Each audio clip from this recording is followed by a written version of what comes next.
Apakah dengan reshuffle maka kinerja dari menteri di Kabinet Indonesia Maju akan sesuai dengan harapan dari Presiden Joko Widodo? Kemudian apa juga yang harus dilakukan Presiden untuk memperbaiki kinerja para menterinya sesuai dengan harapan? Pak Alwi, apakah reshuffle satu jawaban? Reshuffle bisa jadi menjadi salah satu jawaban. Tetapi kalau kita melihat persoalan ekonomi kita saat ini, taruhlah di masa pandemi seperti disampaikan oleh Bang Deddy tadi, bahwa seolah-olah hari ini BI itu tidak bisa ngapa-ngapain dan tidak melakukan apa-apa. Terkesan pemerintah berjalan sendiri. Maka kemudian ternyata ada problem di situ, memang terbentur oleh aturan. Maka kemudian kami dari DPR kemarin menginisiasi revisi Undang-Undang BI. Supaya apa? Ada sharing of the pain. Bahwa ada bisa keterlibatan BI ikut juga terlibat dalam mengatasi persoalan ekonomi di era pandemi seperti ini. Supaya tidak berdiam diri saja. Dari lembaga gitu. ya. Jadi jangan semuanya, karena kan persoalan ini sangat besar. Kita lihat kemarin pemerintah babak belur bahkan sampai sekarang masih tertati-tati. Sementara ada otoritas moneter. Tidak ngapa-ngapain gitu. Maka kita salah satu langkahnya ya revisi aturannya. Itu adalah dari sisi kelembagaan, tapi dari Kabinet Indonesia Maju yang kemudian muncul dari reshuffle. Karena munculnya kan bisa saja saya membubarkan lembaga atau saya reshuffle kabinet. Pikiran saya sudah kemana-mana. Nah soal... Ya sekali lagi itu tergantung kebutuhan. Paling tidak kami ingin menegaskan bahwa ketika Pak Jokowi mengeluapkan kekecewaan, itu menjadi lecutan bagi para menteri untuk bekerja lebih maksimal lagi. Bahwa dalam mengatasi pandemi seperti ini kerjanya bukan biasa-biasa saja. Karena ini sesuatu yang luar biasa, maka kerjanya harus lebih luar biasa lagi gitu. Karena PAN masih menunggu melihat ini jadi nggak sebenarnya reshuffle sambil dibicarakan wacananya. Kalau menurut Pak Saleh, apakah reshuffle bisa meningkatkan kinerja menteri seperti yang diharapkan oleh Presiden? Ya menurut saya tentu saja bisa ya. Selama misalnya beberapa indikator yang penting dikerjakan itu dipenuhi. Ya menurut saya ada beberapa hal ya. Yang sekarang jadi problem yang harus dituntaskan. Pertama masalah perekonomian. Kemarin Presiden sebetulnya di awal pembicaraannya kalau kita lihat di pidato itu justru Presiden menyoroti rendahnya kita tingkat perekonomian kita ya. Jadi karena itu ini yang pertama sekali harus disoroti. Karena itu Presiden kalau melakukan reshuffle bidang ini, saya tidak menyebut kementerian mana, tapi bidang ini itu menjadi salah satu yang penting untuk diperhatikan. Itu satu. Kemudian yang kedua soal kesehatan. Kesehatan itu banyak, benar. Kata Pak Deddy tadi, bukan hanya Kementerian Kesehatan.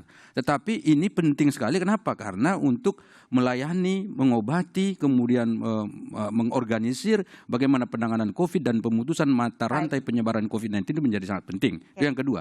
Dan yang ketiga, menurut saya soal ketenaga kerjaan. Sekarang ini kan PHK sudah luar biasa besar-besaran. Nah kalau misalnya Presiden ini mau menuntaskan persoalan ekonomi yang pertama tadi, persoalan tenaga kerja ini nggak boleh dilupakan. Dan yang keempat adalah soal bantuan sosial. Bantuan sosial itu kemarin di kampung saya itu bakar-bakaran orang.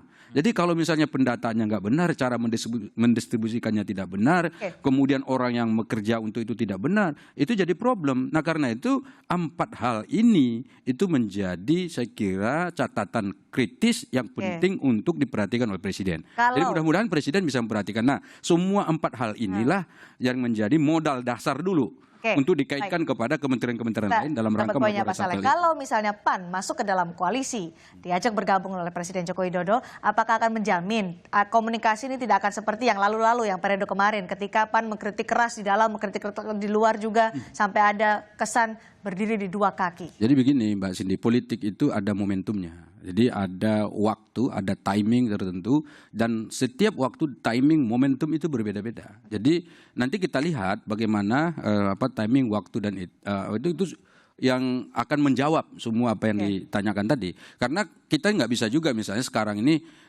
katakanlah P3 misalnya mereka akan linear terus misalnya. Belum tentu karena ada nanti dinamika politik. Tapi linear terus kok seperti P3. Itu.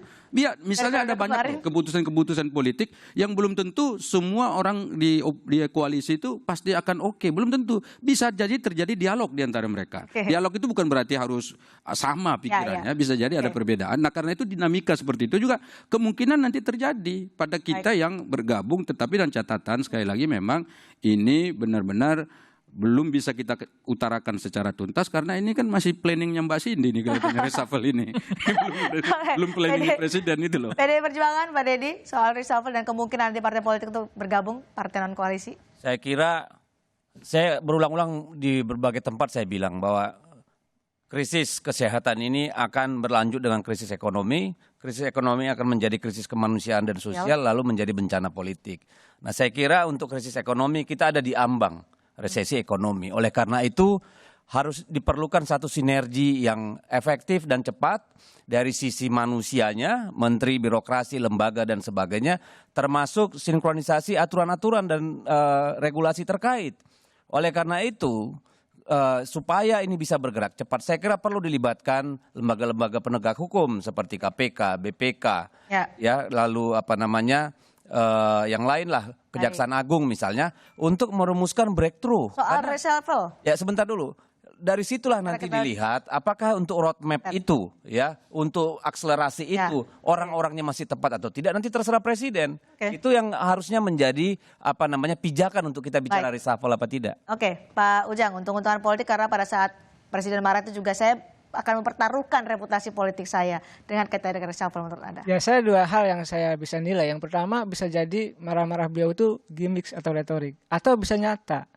Nah, untuk membuktikannya seperti apa? Begini.